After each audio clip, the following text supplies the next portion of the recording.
You know, we hear words like fairness, equality, and justice thrown around all the time. But have you ever stopped to think about what they really mean?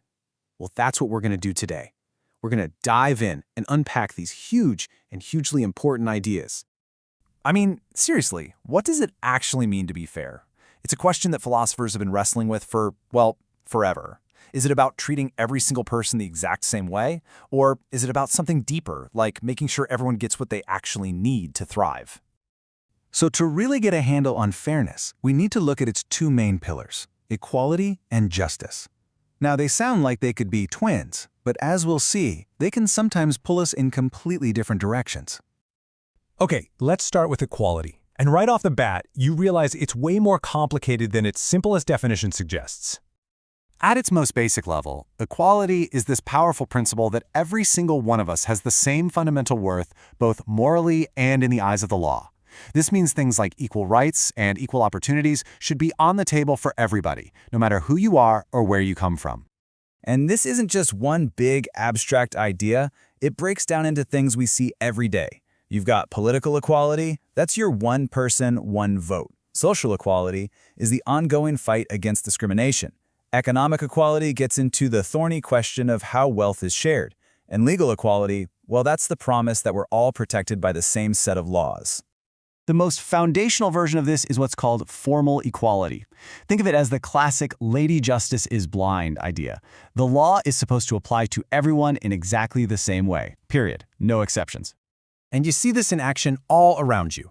Everyone who's eligible to vote gets one ballot. Everyone has the right to a fair trial.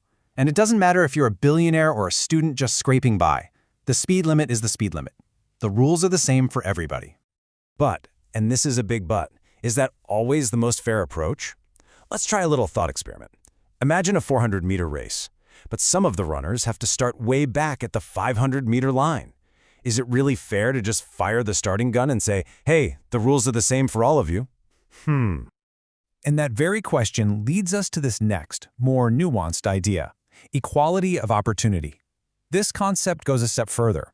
It says true fairness isn't just about everyone playing by the same rules. It's about making sure everyone gets a real, genuine shot from the same starting line. Okay, so if equality is about our status and our starting point, then our second pillar, justice, is all about the system, the actual mechanics designed to make all of this fairness happen. You can think of justice as the moral operating system for a society. It's the whole set of principles we use to figure out who gets what, who is responsible for what, and what should happen when someone breaks the rules. And here's something that's absolutely crucial to get. Justice isn't just one thing. There's distributive justice, that's all about who gets what. Then there's procedural justice, which asks if the process itself was fair. You've got retributive justice, which is about fair punishment, and even restorative justice, which focuses on repairing the harm that was done. Now, none of these ideas just popped into existence, right? Nope. They were forged in the fire of centuries of debate, a real clash of philosophical titans trying to figure out what a truly fair society looks like. I mean, we're talking about a conversation that stretches back thousands of years. You've got Plato talking about justice as social harmony, Aristotle focusing on merit. Then you jump forward to Locke and his ideas on natural rights, Rousseau's general will, all the way to this massive modern debate between thinkers like John Rawls and Robert Nozick. So let's zoom in on that. Plato imagined a society where everyone did the job they were naturally best at. Locke was all about protecting life, liberty, and property. But the debate really catches fire in the 20th century with Rawls, who says, hey, inequality is only okay if it helps out the folks at the very bottom. And Nozick, who fires back, hold on. Any outcome is fair as long as nobody was forced into it. To really get what Rawls is talking about, you have to try his incredible thought experiment. He calls it the veil of ignorance. Imagine you get to design the rules of a new society, but you have no idea who you're going to be in it. You don't know if you'll be rich or poor, brilliant or not, strong or weak. What kind of rules would you make? Chances are you'd probably build in a pretty strong safety net, right? Just in case. And right there, that's the heart of the modern conflict. On one side, you have Rawls, arguing for a system that's designed to lift up the least fortunate. And on the other, you have Nozick, who champions individual liberty above all, saying that as long as you got your money fairly, the government shouldn't touch it, no matter how unequal things get. It's really a battle between fairness and liberty. So, Why does any of this old philosophy matter? Because it's not just theory. This stuff is the actual blueprint for the political arguments we have every single day. Just think about one of the most heated debates we have today. How should we handle wealth and resources? What's the fairest way to do it? Is it about giving everyone a chance to succeed, or is it about protecting what people have already earned? It's like you can literally see the ghosts of these philosophers walking the halls of power today. One side, channeling Rawls and Rousseau, pushes for things like social safety nets and redistribution to help those who are struggling. The other side, echoing Locke and Nozick, fights to protect property rights and free markets, arguing that government should stay out of it. All right, so after that whirlwind tour through centuries of thought, what's the bottom line?